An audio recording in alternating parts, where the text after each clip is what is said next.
Hi, my name is Aya Schwartz. I go to John Jay High School in New York, and I'd like to tell you a story about time.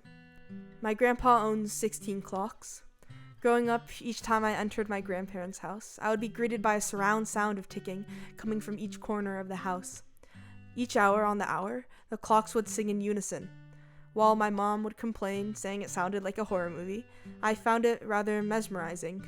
We didn't visit my grandparents often, so each moment I spent with them was precious.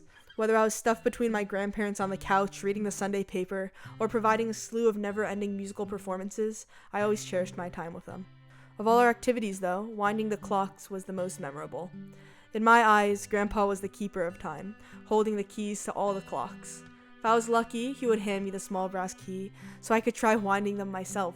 I was too short to reach the clocks back then, so I would climb onto a dining room chair, struggling to maintain my balance as my socks slid on the smooth, glazed wood. Carefully, I wound the old and delicate clocks, listening to them click. With each turn, it felt like I had secured another minute of time, saving it from never existing.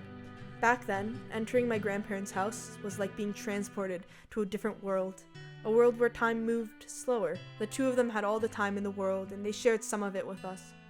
Henry David Thoreau said it best, that time is but a stream I go fishing in.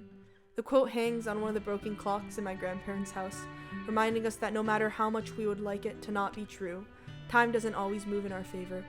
After an injury, Grandma's dementia sped up and her time came to a stop. And with her death, Grandpa stopped winding his clocks.